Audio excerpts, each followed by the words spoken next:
Junpei Clover nodded earnestly. I'm a detective.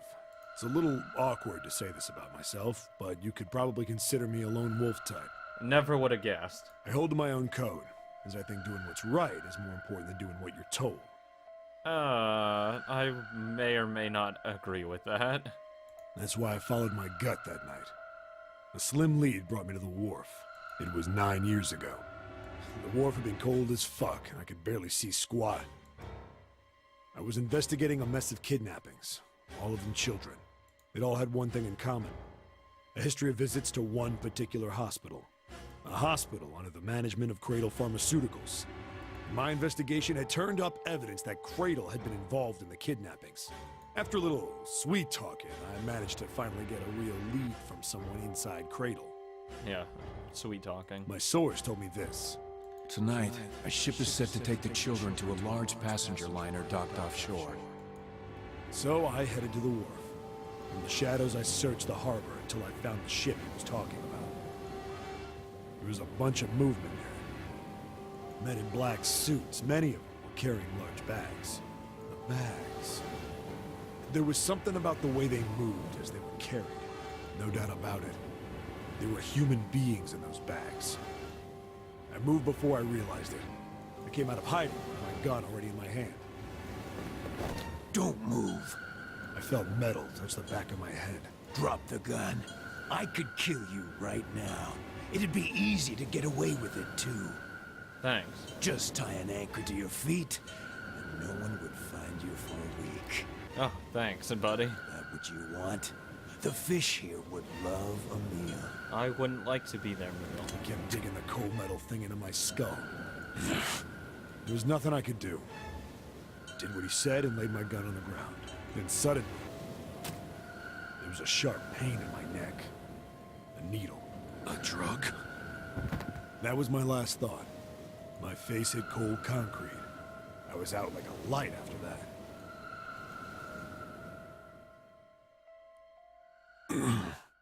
I woke up on a hard floor. Damn it! Shit, my head hurts.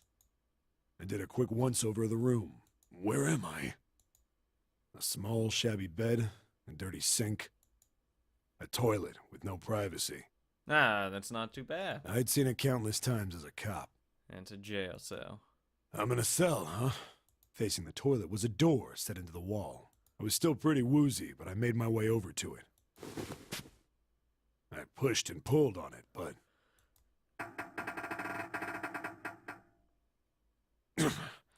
it won't open. Not like I expected much else. Of course not. Would be dumb enough to put me in a cell and leave it unlocked. Threw myself against the door a few times, but it wouldn't budge.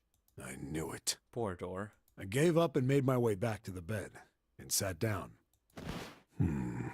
Huh. I sat there for a very, very long time. Who knows how long. Few hours. Then, I heard a faint voice. The voice was far away. I couldn't understand what it was saying, but I could hear one. It was pretty high, probably a little kid. Huh? No, it was several. I hear 5, or 6, maybe more. Where? Where are they coming from? I pressed my ear to the wall and tried to listen through it. No, that's not it. Left. It's coming from under the bed? I hauled on the metal frame and flipped the thing over. So strange. And there it was. The bed had hidden an air vent under it. The hole in the wall was covered by a metal grate. I dropped flat on the floor and peered through the grate.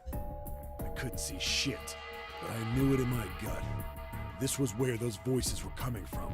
Hold up. Why are there kids here?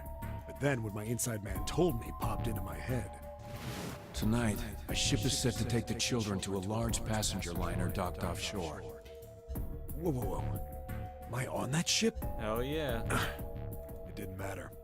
All I knew was I had to get to those kids. I checked out the metal grate. Could I fit? No. I stuck my fingers in and grabbed it. And then...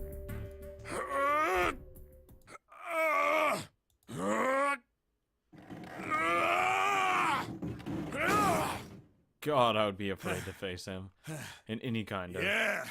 How do you like that, you son of a bitch? in any form of physical contest. Oh God. I finally got the damn thing off. Sweat was Kick my dripping down ass. my face, so I wiped it off and crawled inside. The first bit or so was tight. I had a wriggle on my belly. It wind up eventually, and there was space for me to crawl along on my hands and knees. I went from crawling like a worm in dirt to skittering like a bug. Couldn't say it was much better, but I'd take what I could get. Move a little faster at least. And when I'd been in the thing long enough to start wondering where it'd take me, a massive sound nearly scared the piss out of me. It was like a heavy metal door had just been slammed shut. Then, there was a voice. Oh, fuck me. Oh, crap.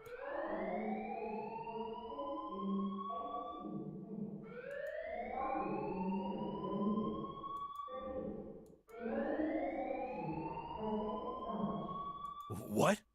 I wasn't wouldn't sure wanna what be it in a meant, but bin. anything with incinerator is bad news. In that vent? Oh God, that would be so hot. Then, almost So as if that was a uncomfortable. cue, I heard a mess of young-sounding voices. A bunch of them were straight up screaming in terror, and all the sounds together made a howl that made the hair on my neck stand straight up. Damn it! What the hell is going on here? I scrambled through the duct as fast as I could. It made a giant racket, but I didn't care at that point. I soon found a metal door on the left side of the duct. Punch it open, push it open, pull it open. The kids were screaming on the other side. I found it. I yanked the handle and threw the door open. I almost ripped the metal off its hinges. What the hell is this place? I couldn't believe what I saw. Good old incinerator. The room had a dome up top. And there had to be about 9 walls, all the same size. Fucking course 9 walls. Up in the ceiling was an upside-down funnel, almost like a chimney. I looked down. There they were, the kids I'd been searching for. Okay, so that looks like it's Lotus's daughter. Because it like has the same style of hair. Or she. I shouldn't say it. She has the same style of hair. That looks to be like Snake. That looks to be Santa, and that's probably June because it looks like her. The same like, you know, color hair.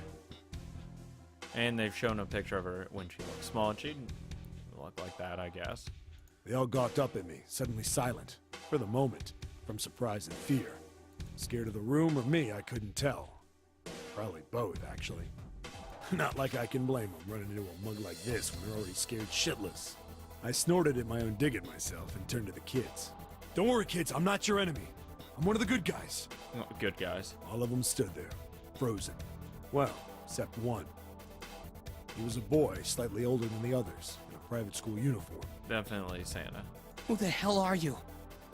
He stepped forward and glared at me suspiciously. Get the fuck over yourself. I'm here to get your ass out of here. I'm a detective. I'm here to rescue you. It looked like they relaxed some the second I got the words out. How are you gonna help us? Shut the fuck up, kid. Where's the exit? There isn't one.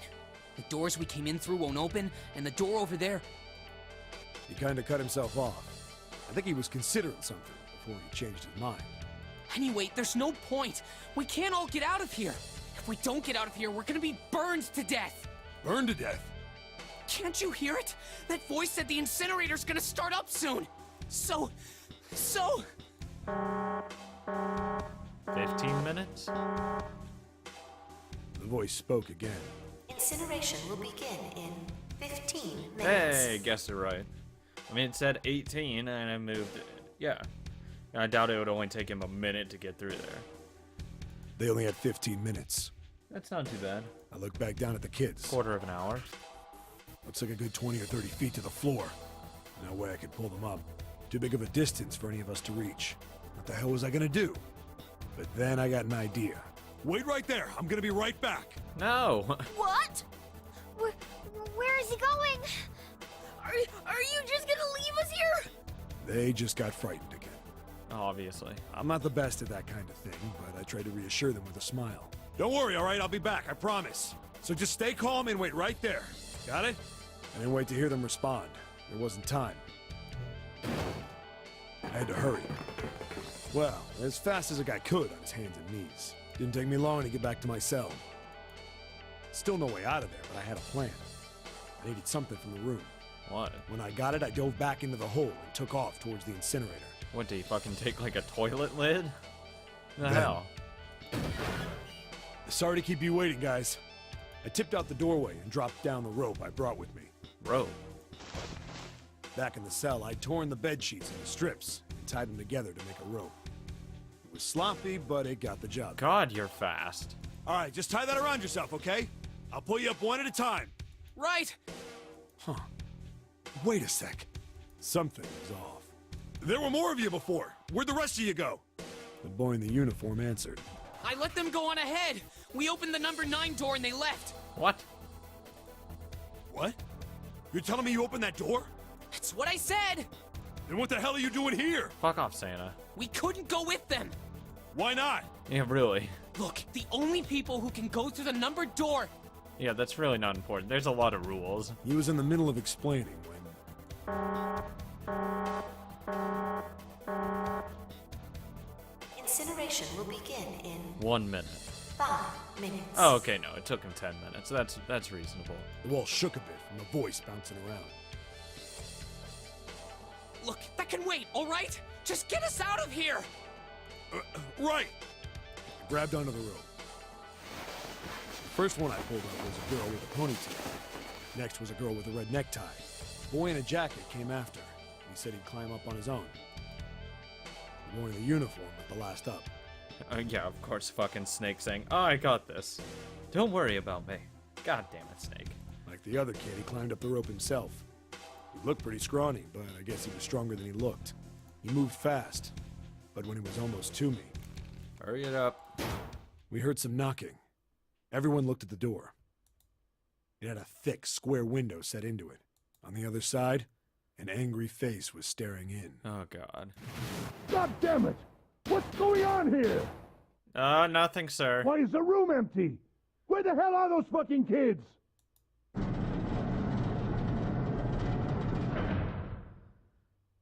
The door opened, and a man stepped in looking half mad with fury. I recognized his face.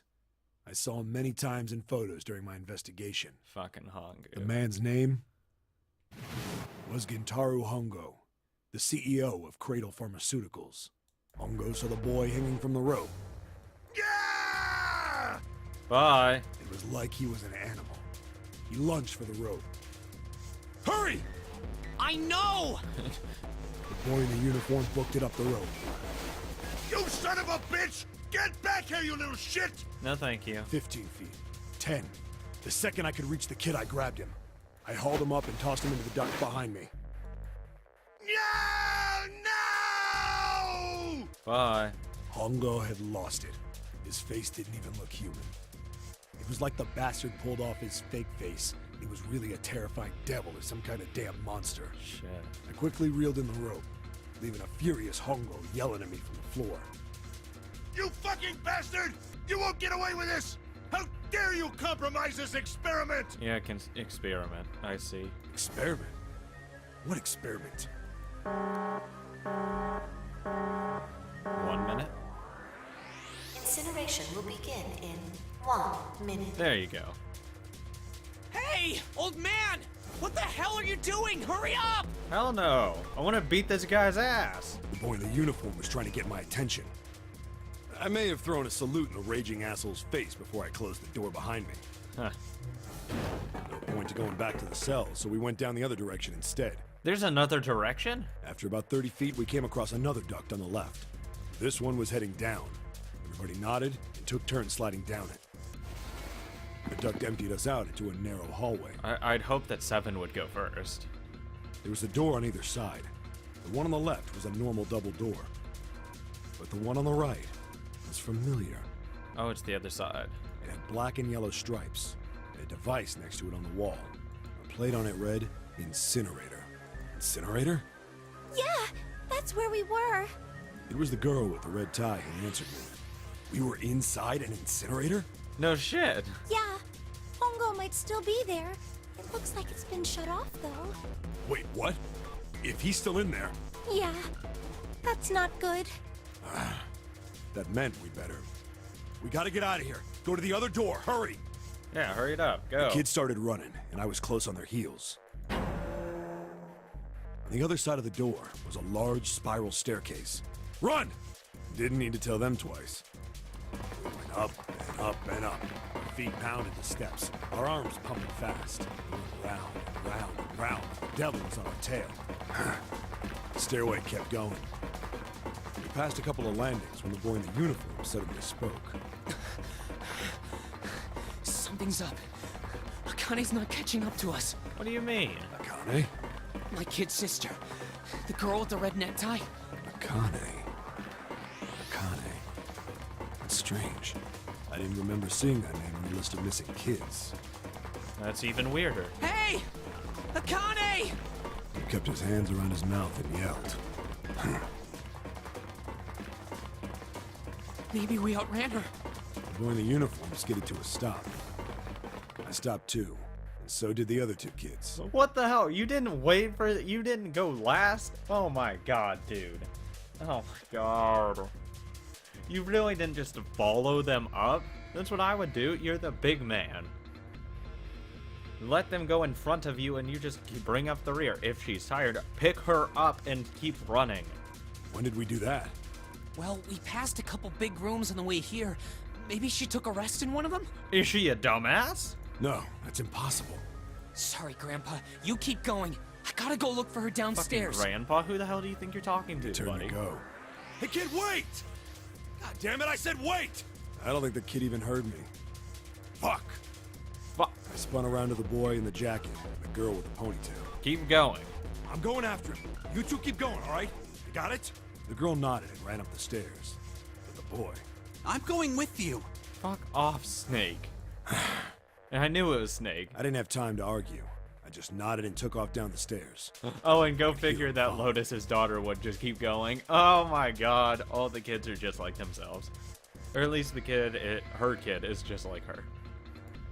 That is Ran amazing. all the way to the bottom floor, calling for her. Akane was nowhere to be found.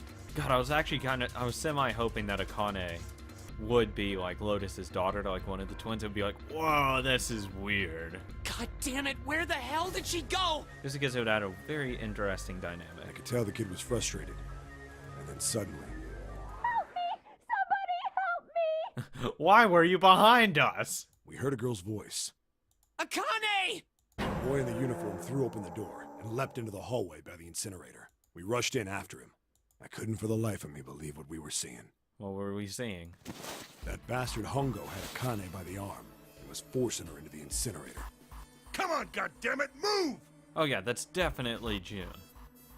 It just looks like her. And she's wearing like a number 5 bracelet right there as well.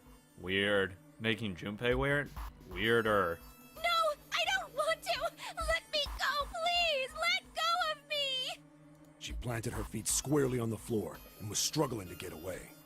But Hongo was bigger and stronger. She wasn't gonna win. Akane! I don't know, maybe Seven should just go run up there and punch the shit out of Hongu. My brother roared with anger and charged toward Hongo. Help me! Ah! You're too late, idiot!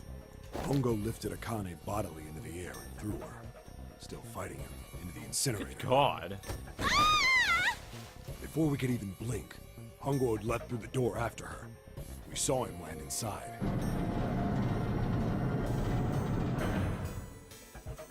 And then, the door slammed shut. Is he an idiot? We ran to the door. We did everything we could think of to get the thing open. But Ah! Fuck! It's no use! The goddamn thing won't move an inch! Time to climb up that duct again. It's not an incline, so it's gonna be a bitch to climb up, but you gotta do it. he started slamming his fists against the door. He was close to shattering his knuckles with how hard he pounded on it. Akane! Akane! Are you okay? Clearly not. Her voice was muffled, all of us could hear the sheer terror in it. What should I do? I think I'm trapped in here. Where's Hongo? He went out the other door. Why didn't you follow him? What? Warning. Warning. Emergency incineration command has been acknowledged. Automatic incineration will In take 18 place minutes. in 18 minutes. Climb up that goddamn shaft. At least try. Please evacuate the incinerator immediately. Don't stand in front of this door for fucking 18 minutes not doing a goddamn thing. Repeat. Emergency incineration command has been acknowledged. Are you fucking kidding me? It's the same damn thing! Are you there? Yeah, we're here. Just hang on, all right? We're gonna figure out a way to save you. His words would have seemed like a sick joke to her if she'd been able to see how white and bloodless his face was right then.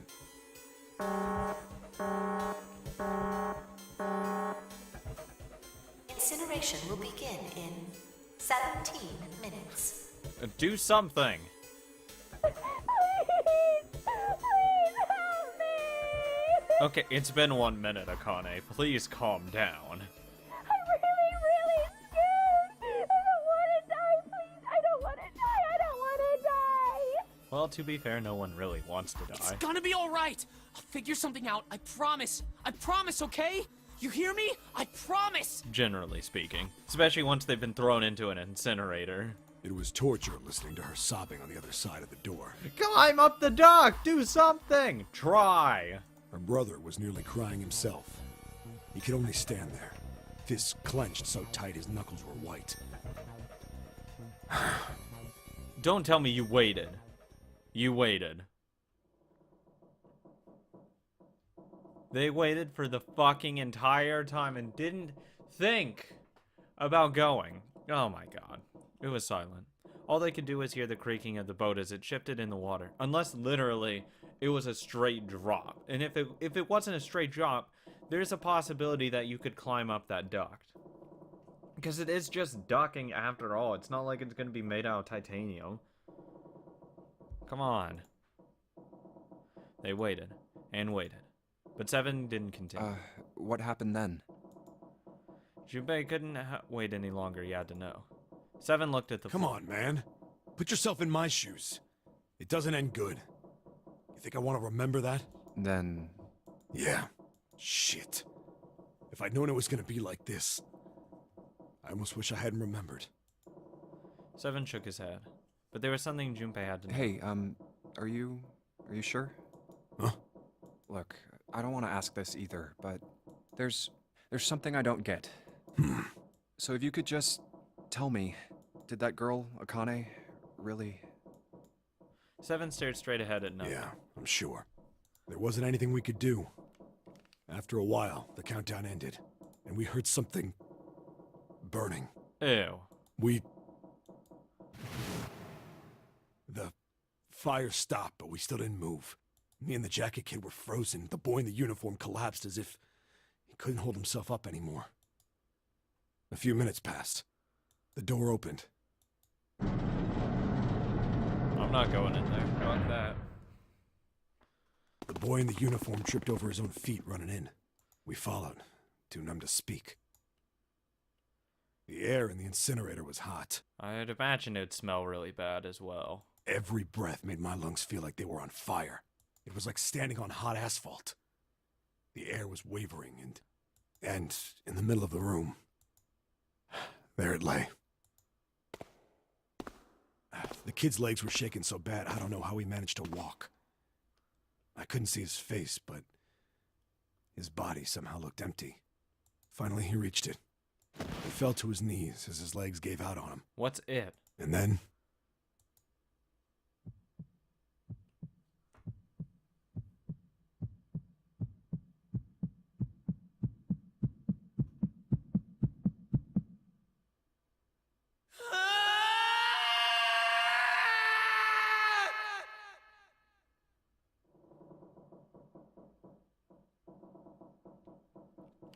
Well, this is awkward. Junpei felt a cold lump in the form in the pit of his stomach. A feeling of sickness and sickening anticipation washed over him. He could feel his body shiver. He desperately did not want to know the answer. He feared he knew already, but he had to ask. He had to ask for know for sure. Can I ask you one more thing? What's that? The girl, Akane. What was her last name? Thank you for fucking asking it for once. What does it matter to you? Just answer it. Just tell me, okay? Please? This is gonna be weird. Seven looked at Junpei curiously and ran his tongue quickly over his dry lips. Kurashiki. Of fucking course it is. Of fucking course! Ah, did I expect anything different? No. Her name was Akane Kurashiki. What a fucking surprise. Only been predicting that for a while. Something inside of Junpei stopped. He had no more words left. He had no more Junpei left. He was just a shred of flesh and bones. Shell of flesh and bones. Seven turned to Snake. You were there that day, weren't you? The tall kid in the jacket. That was you, wasn't it? Yeah, Yes, it was. You are correct, Detective. thank you. Junpei's mind was blank and withdrawn from the world. Somewhere far away, he could hear Seven and Snake talking. Don't misunderstand me. I told you before how Zero threatened me. There was nothing I could do. I couldn't say anything about what happened 9 years ago. So you're saying you're not working for Zero, right? Of course not. Clover, what about you? Hey, come on! You really think I'm working with Zero? You could be. I told you before, you idiot! I was in Nevada, in Building Q. Okay. I did hear that a detective rescued the kids on the boat, but I didn't know it was you. Her surprise seemed to be genuine. Seven regarded Clover for a moment and rubbed his chin thoughtfully. Well, I guess I believe you. You kind of have to. Clover nodded. All right, let me ask you another question. He stuck his hands into his pockets and took a few steps. Then he stopped and turned to face them again. Santa's real name is Aoi Kurashiki. Fucking course it is. He's Akane's brother. You know that? No, I didn't. Did you? Wait. They split the siblings, though. Why are they on the same boat? If they split the siblings, they should have been on different boats. Or different places. Why are they in the same one? Well, yes. I know Aoi Kurashiki was her brother. But why are they on the same place, though? That's what's weird. But I didn't know he was Santa. At least not from the beginning. 9 years ago, he was in the middle of puberty. His voice is entirely different now. I'm ashamed to say that even my exceptional hearing wasn't able to make that connection. God, Snake, shut the fuck up. Stop it. As such, I had no reason to think Santa was Aoi. Stop fucking talking about how great you are. Stop it. When did you figure it out?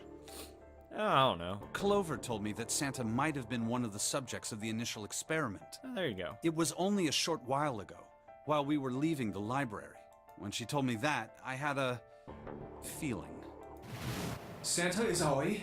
Akane Kurashiki, June's brother? Ah! That spark caught flame in Junpei's laden mind, and the fog began to clear. He's probably just freaking out. Ah! Like an engine beginning to turn, images and thoughts began to coalesce in his mind, coming faster and faster, forming bigger images, bigger thoughts. Junpei blinked. He was back. There's still a lot we don't know. I mean, like, a lot. Yeah, a lot. But there is one thing I think we can say we know. This is fucked up. What's that? The body we found in the shower room. It had to be Nijisaki, dressed up to look like Snake. Clearly. What? Come on, man, what kind of detective are you? You didn't figure that out already? Hey, go easy on me, man. I just got my memory back, all right? Cut me some slack. No need to be a dick. Well, if he is, the 3 murders make sense then, don't they? They do. Because the whole point, well, the letter thing that's shows right. it's revenge. Murder. Kubota blew himself up, but that was murder too. Yep, because Ace told him to kill himself, basically. So why did these murders take place? For revenge. If Junpei is correct, and the body in the shower room was Nijisaki's, Santa is Zero. June is... I have no idea who she is. I imagine she's in on it. that means all of the people who were murdered were involved with the creation of the Nonary Project. Yep. Kubota, the person who conducted the actual experiments. Nijisaki, Hongo's assistant. Musashido, the man who financed the project. You mean this was all just revenge? Yep, your basic revenge plot. Santa is Zero. He's getting revenge for the death of his sister. I don't think it's as easy as that because, Jun's still alive. That's why he killed them.